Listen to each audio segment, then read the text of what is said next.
कुमार की दोस्ती के दरवाजे एक दूसरे के लिए हाल फिलहाल बंद कर दिए हैं।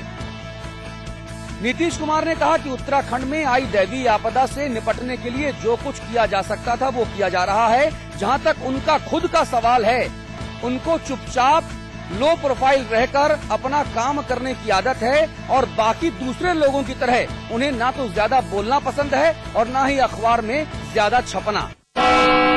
बिहार के मुख्यमंत्री नीतीश कुमार ने नरेंद्र मोदी की यह कहकर खिल्ली उड़ाई कि मैं रैम्बो नहीं हूं और न ही मुझे छपास रोग है। यह सुनकर बीजेपी खेमे में आग लग गई। नीतीश कुमार का जवाब देने मैदान में उतरी मीनाक्षी लेखी ने नीतीश पर हमला बोलते हुए कहा कि डम्बो और स्कैम्बो होने से कहीं अच्छा है रैम्बो होना। इस जुबानी जंग से पहले बीजेपी के विश्वासघात दिवस पर दोनों खेमों में लाठियां भी चल चुकी हैं। जब से बीजेपी और जेडीयू अलग हुए तब से बयानों की बाढ़ बीजेपी की तरफ से भी है और जेडीयू की तरफ से भी। झारखंड के पाकुड़ इलाके में एसपी के काफिले पर नक्सलियों ने हमला बोल दिया, जहां एसपी समेत 5 लोगों की मौत हो गई। 1 महीने के भीतर बिहार के बाद अब झारखंड में नक्सलियों ने खूनी तांडव मचाया है। अमरजीत बलिहार डीआईजी द्वारा ली गई बैठक में शरीक होकर दुमका वापस लौट रहे थे। इस हमले में एसपी अमरजीत बलिहार समेत 5 लोगों की मौत हो गई। आपको बता दें कि अमरजीत ने 22 मई को ही पाकुड़ के एसपी का पदभार संभाला था। झारखंड में ऐसा दूसरी बार हुआ है जब नक्सली हमले में एसपी रैंक अधिकारी मारा गया हो। झारखंड में अब सरकार गठन का इंतजार खत्म होते दिख रहा है। सूत्रों से मिली जानकारी के मुताबिक सरकार के गठन को लेकर कांग्रेस और झारखंड मुक्ति मोर्चा के बीच फार्मूला लगभग तैयार हो गया है और दोनों दलों की सहमति भी इस पर बन चुकी है। जल्दी ही झारखंड मुक्ति मोर्चा के नेता हेमंत सोरेन झारखंड के नए मुख्यमंत्री बन सकते हैं। झारखंड में सरकार बनाने को लेकर कांग्रेस और झारखंड मुक्ति मोर्चा के बीच जो सहमति बनती दिख रही है, उसके अनुसार जेएमएम के नेता हेमंत सोरेन मुख्यमंत्री बन सकते हैं। हालांकि इस पर आखिरी फैसला कांग्रेस कोर ग्रुप की बैठक में किए जाने की बात कही जा रही है। झारखंड में विधानसभा की कुल 82 सीटें हैं। यहाँ सरकार बनाने के लिए 42 विधायकों की जरूरत है। झारखंड में बीजेपी और जेएमएम का गठबंधन टूटने के बाद से राष्ट्रपति शासन लागू है। आगामी 17 जुलाई को राष्ट्रपति शासन के 6 महीने पूरे होने जा रहे हैं। दोनों दलों का प्रयास है कि इसके पहले ही सरकार बन जाए और झारखंड की जनता को राष्ट्रपति शासन के स्थान पर उसकी चुनी हुई सरकार मिल जाए। गुजरात के मुख्यमंत्री नरेंद्र मोदी और बीजेपी के महासचिव अमित शाह को विवादित इशरत जहां केस में फिलहाल राहत मिलती दिख रही है। सूत्रों के मुताबिक सीबीआई अपनी चार्जशीट में इन दोनों नेताओं का नाम शामिल नहीं कर रही है। ये चार्जशीट गुरुवार 4 जुलाई को गुजरात हाईकोर्ट में पेश की जानी है। इस मामले में विवादों में आए आईबी के स्पेशल डायरेक्टर राजेंद्र कुमार का नाम भी चार्जशीट में नहीं शामिल किए जाने की खबर है। सीबीआई इशरत सहित 4 लोगों के एनकाउंटर में शामिल 8 पुलिस अधिकारियों के खिलाफ ही चार्जशीट दाखिल करने जा रही है। 2003 में गुजरात पुलिस ने फर्जी एनकाउंटर को अंजाम दिया था। पहले तो गृह मंत्रालय ने इशरत और उसके साथियों को लश्कर के आतंकवादी बताया था, लेकिन पी चिदम्बरम के गृह मंत्री बनने के बाद गृह मंत्रालय ने अपना रुख बदलते हुए दूसरे हलफनामे में साफ इनकार कर दिया।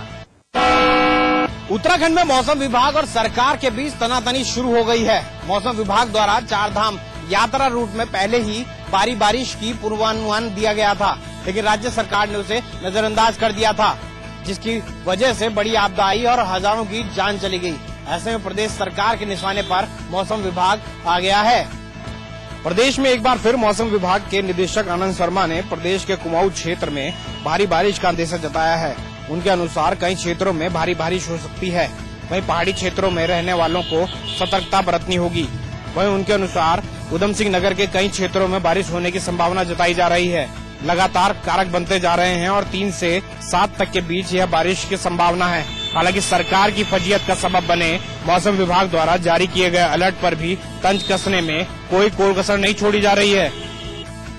प्रदेश के मुख्यमंत्री विजय बहुगुणा ने मौसम विभाग का निशाना साधते हुए कहा कि मौसम विभाग ने अभी जो अलर्ट कुमाऊं क्षेत्र के लिए स्पेसिफिक दिया है, ऐसा ही अलर्ट हमें 16 जून को चमोली के लिए जारी किया होता तो हम कई लोगों की जान बचा सकते हैं। साफ है, सरकार अब मीडिया की उन खबरों को गलत करार कर देने में जुट गई है, जिसमें मौसम विभाग द्वारा भारी बारिश का पूर्वानुमान की बात कही गई थी। उत्तर प्रदेश के मुख्यमंत्री अखिलेश यादव ने आज पूर्व मुख्यमंत्री एनडी तिवारी से उनके आवास पर जाकर मुलाकात की। तकरीबन आधा घंटे चली इस मुलाकात के दौरान उत्तराखंड में हुई त्रासदी को लेकर गंभीर चर्चा भी की गई। मुलाकात के बाद ये तय किया गया है कि मुख्यमंत्री अखिलेश यादव उत्तराखंड सरकार से बातचीत के बाद कुछ गाँवों को गोद भी लेंगे। एनडी तिवारी ने मुलाकात के बाद ये भी कहा है कि उत्तर प्रदेश और उत्तराखंड के बीच भावनात्मक रिश्ते हैं। उत्तर प्रदेश की राजधानी लखनऊ में कई दिनों से टिके पूर्व मुख्यमंत्री एनडी तिवारी लगातार सूबे की हर गतिविधि पर नजर बनाए हुए हैं। हाल ही में उत्तराखंड में आई आपदा को लेकर आज मुख्यमंत्री अखिलेश यादव ने पूर्व मुख्यमंत्री एनडी तिवारी से आवास पर जाकर मुलाकात की। मुलाकात के दौरान ये भी चर्चा की गई कि आखिर उत्तराखंड को उत्तर प्रदेश सरकार की तरफ से क्या राहत दी जा रही है। अभी तक उत्तर प्रदेश के अखिलेश यादव सरकार की तरफ से लगभग 30 करोड़ रुपए की आर्थिक मदद भी की गई है। यही नहीं, अखिलेश यादव उत्तराखंड में कुछ गाँवों को गोद लेकर सरकार से बातचीत भी करेंगे। इस मुलाकात के बाद एनडी तिवारी ने ये भी कहा है कि उत्तर प्रदेश और उत्तराखंड भावनात्मक रूप से जुड़े हुए हैं। एनडी तिवारी ने ये भी कहा है कि समाजवादी पार्टी से उनका बहुत पुराना रिश्ता है और ये कोई नई रिश्ते वाली बात नहीं है।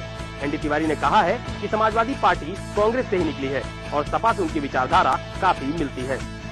बहरहाल ये कोई पहला मौका नहीं है जब उत्तराखंड त्रासदी को लेकर मुख्यमंत्री अखिलेश यादव एनडी तिवारी की राय लेने उनके आवास पर पहुंचे हैं।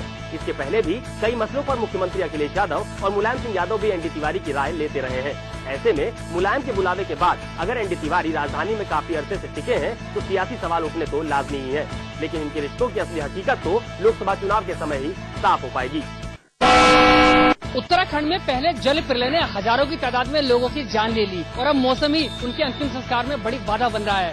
अगर बचते रहते शवों का अंतिम संस्कार नहीं हुआ तो संक्रामक रोग फैलने का बड़ा खतरा है। सरकार ने आपदा में मारे गए लोगों के अंतिम संस्कार के लिए 200 लोगों की टीम गठित कर दी है, जिसमें एनडीआरएफ, पुलिस और पीडब्ल्यू समेत अन्य संगठनों के जवान शामिल हैं। सूबे के पुलिस महानिदेशक सत्यव्रत का कहना है कि ये उनके लिए बहुत मुश्किल कार्य है, लेकिन जैसे रेस्क्यू ऑपरेशन को सफलतापूर्वक अंजाम दिया है वैसे ही लोगों का अंतिम संस्कार भी किया जाएगा। वहीं गायब हुए लोगों के शवों की शिनाख्त की मांग भी की जा रही है। उत्तराखंड में आए जल प्रलय ने हजारों की तादाद में लोगों की जान ले ली है, लेकिन बदकिस्मती देखिए कि मरे हुए लोगों का अंतिम संस्कार तक नहीं हो पा रहा है। एक तो पहले से ही तमाम लाशें मिल नहीं पाई हैं और जो हैं वो बुरी हालत में हैं, लेकिन मौसम की खराबी के चलते उनका अंतिम संस्कार करने में दिक्कतें आ रही हैं। प्रदेश में आई आपदा के बाद अब बच्चों की पढ़ाई भी प्रभावित होती दिखाई दे रही है। आपदा के दौरान कुदरत ने जमकर तांडव मचाया, जिसमें कई किलोमीटर क्षेत्र को अपने में समा लिया। कुदरत के कहर का शिकार हुए 53 स्कूलों में पढ़ाई अब तय समय से नहीं हो सकेगी। जुलाई महीने में स्कूलों की नई क्लासेस लगना शुरू हो जाती है, लेकिन अभी फिलहाल उत्तराखंड के आपदाग्रस्त इलाकों में पढ़ाई लिखाई नहीं शुरू हो पाएगी। कुदरत ने अपना प्रकोप इस कदर दिखाया है कि उसमें पहाड़ के कई दर्जन स्कूलों को भी अपने में समा लिया। ऐसे में पठन पाठन का कार्यक्रम शुरू करना विभाग के लिए किसी बड़ी चुनौती से कम नहीं है। हालांकि शिक्षा मंत्री की माने तो उन सभी प्रभावित क्षेत्रों में 9 जुलाई से पढ़ाई शुरू हो जाएगी, जहां आपदा ने अपना कहर बरपाया है। आपदा का शिकार हुए 53 स्कूलों के हालातों को देखते हुए ऐसा लगता तो नहीं है कि वहां पढ़ाई इतनी जल्दी शुरू हो पाएगी, लेकिन विभागीय मंत्री ने दावा जरूर किया है कि पढ़ाई कुछ ही दिनों के बाद शुरू हो जाएगी। भाजपा के प्रदेश प्रवक्ता ने सरकार पर लोगों को गुमराह करने का आरोप लगाया है। उन्होंने कहा कि सरकार जो दावे कर रही है उसका धरातल से कोई वास्ता नहीं है। कुल मिलाकर अब देखने वाली बात ये है कि सरकार जिस तरह से 9 जुलाई तक आपदा की जद में आए स्कूलों में पाठ्य कार्यक्रम शुरू करने की बात कर रही है, क्या वो सही मायने में होंगे भी या नहीं। उत्तराखंड के केदार घाटी में प्राकृतिक आपदा में मारे गए लोगों की आत्मा की शांति के लिए देहरादून पुलिस ने आज शांति पाठ का आयोजन किया। इस शांति पाठ को देहरादून के पुलिस लाइन में आयोजित किया गया और एसएसपी केवल खुराना द्वारा इस कार्यक्रम का आयोजन किया गया। उत्तराखंड में 15 जून को आई आपदा में कई लोगों की जानें गई। इसमें पुलिस के अलावा कई राज्यों से आए हुए यात्री भी मौजूद थे, जिनकी प्राकृतिक आपदा से जान गई। उनकी आत्मा की शांति के लिए देहरादून के पुलिस लाइन में आज शांति पाठ का आयोजन किया गया। इस कार्यक्रम का आयोजन एसएसपी केवल खुराना द्वारा किया गया, जिसमें देहरादून के सभी पुलिस थानों के पुलिसकर्मियों के साथ साथ पुलिस विभाग के कर्मचारी भी मौजूद थे, जिन्होंने ईश्वर से कामना की कि जो लोग इस आपदा में शिकार हुए हैं उनकी आत्मा को शांति मिले। शांति पाठ के इस कार्यक्रम में पुलिस के साथ होमगार्ड के जवान भी मौजूद थे। एसएसपी केवल खुराना ने कहा कि जो लोग इस आपदा का शिकार हुए हैं उनकी आत्मा को ईश्वर शांति दे और जो लोग इसमें लापता हैं उनको ढूंढने के प्रयास किए जा रहे हैं। उनके परिजनों से लगातार वार्ता की जा रही है और कोशिश की जा रही है कि उनके प्रियजनों का किसी भी तरीके से पता चल पाए। हल्द्वानी के गौला नदी में बन रहे पुल में ठेकेदार द्वारा धड़ल्ले से घरेलू एलपीजी गैस का प्रयोग किया जा रहा है। लेकिन प्रशासन को इस बात की भनक तक नहीं है। इन तस्वीरों को देखिए, ये गोला नदी में बन रहे पुल की तस्वीरें हैं, जहां पुल के ऊपर सारे मानकों को ताक में रखकर ठेकेदार द्वारा वेल्डिंग के काम के लिए धड़ल्ले से घरेलू एलपीजी गैस का प्रयोग किया जा रहा है। मजदूरों द्वारा इतने बड़े पुल में सरिया को काटने और वेल्डिंग के काम के लिए एक दिन में दर्जनों घरेलू सिलेंडरों को अवैध रूप से प्रयोग में लाया जा रहा है। इतना सब होने के बावजूद न तो प्रशासन को इसकी खबर है और न ही पुल का निर्माण कार्य देख रही सरकारी एजेंसी को। बेफिक्र होकर काम कर रहे मजदूरों को देखकर तो ये लगता है कि ये सब ठेकेदार और प्रशासन की मिलीभगत से हो रहा है। हालांकि सिटी मजिस्ट्रेट से जब इस बारे में पूछा गया तो उन्होंने जल्द कार्रवाई की बात कही है। City magistrate RD. पालीवाल ने खाद्य पूर्ति अधिकारी को जांच कर कार्रवाई करने की बात तो कही है, पर अब देखना ये है कि प्रशासन हरकत में कब आता है। उत्तराखंड में हेलीकॉप्टर में शहीद हुए नित्यानंद गुप्ता का शव कानपुर लाया गया। शहीद के अंतिम दर्शन के लिए सैकड़ों लोगों की भीड़ उमड़ पड़ी। कानपुर के चौबेपुर में आईटीबीपी के शहीद असिस्टेंट कमांडेंट नित्यानंद गुप्ता का पार्थिव शव उनके पैतृक निवास पहुंचा, जहां सैकड़ों लोग शहीद के घर श्रद्धांजलि देने पहुंचे। वहीं शहीद नित्यानंद का शव बिठूर ले जाया गया, जहां शहीद को आईटीबीपी के जवानों ने गार्ड ऑफ ऑनर दिया और इसके बाद शहीद नित्यानंद के शव को मुख्य अग्नि दी गई। मौके पर डीएम, एसएसपी सहित क्षेत्रीय विधायक, सांसद और मंत्री ने भी शहीद को श्रद्धांजलि दी। शहीदों की चिताओं पर लगेंगे हर बरस मेले, वतन पर मरने वालों का बाकी निशान होगा। गौरतलब है कि 16 जून को पूरे उत्तराखंड में इस तरह की आपदा आई कि इससे पहले ऐसी आपदा, इसी भयावह आपदा कभी नहीं आई थी और पूरे केदारनाथ में, बद्रीनाथ में चारों धाम जो थे पूरी तरह से बंद हो गए थे। जो आपदा आई थी इससे बचाने के लिए जहां स्थानीय शासन प्रशासन विफल हो गया था, वहीं पूरी आर्मी और आईटीबीपी यहां पे पूरे क्षेत्र में लोगों को बचाने के लिए जगह जैसे निकालने के लिए पहुंची थी। और उसी में जो आईटीबी गौचर से केदारनाथ के लिए जो रेस्क्यू वर्क किया जाता है, उसमें 24 जून को एक हेलीकॉप्टर क्रैश हुआ था, जिसमें थिरपाक के रहने वाले अजय भी इसमें शहीद हुए थे और देश के एक काम आ गए थे। और पूरे क्षेत्र में जब अजय का पार्थिव शरीर पहुंचा तो उसमें पूरे जहां लोग एक और गौरव महसूस कर रहे थे, वहीं उनकी जो मां थी, उनका पूरी तरह से जो एक सबसे बड़ा दर्द होता है मां को, उनके सामने था। और उसके बाद राजकीय सम्मान के साथ नंदप्रयाग में अजय के पार्थिव शरीर का अंतिम संस्कार किया गया। शहीद सर्वेश कुमार का पार्थिव शरीर आज उसके पैतृक गांव हेवतपुरा पहुंचा, जहां हजारों नम आंखों ने उसे अंतिम विदाई दी। उत्तराखंड में आपदाग्रस्त लोगों को बचाते हुए पिछले दिनों हुए हेलीकॉप्टर हादसे में भारत तिब्बत सीमा पुलिस में तैनात झांसी निवासी जवान सर्वेश शहीद हो गए। सर्वेश का पार्थिव शरीर झांसी उनके पैतृक गांव हेवतपुरा लाया गया, जहां भारी जन समुदाय के बीच राजकीय सम्मान के साथ उनका अंतिम संस्कार कर दिया। लगातार हो रही बरसात ने हर तरफ कहर बरपा रखा है और सारी नदियां खतरे के निशान से ऊपर बह रही हैं। इसी कड़ी में आज अचानक आमी नदी में पानी आ जाने से रसूलाबाद गांव पूरी तरह डूब चुका है और यहां के लोग पलायन करने के लिए मजबूर हैं। इस बार की बरसात ने हर तरफ कहर बरपा रखा है।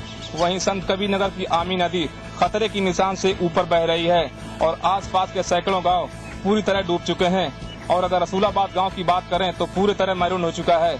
इस गांव के ग्रामीण नाव और पैदल किसी तरह सड़क के किनारे पहुंचकर अपनी जान बचा रहे हैं।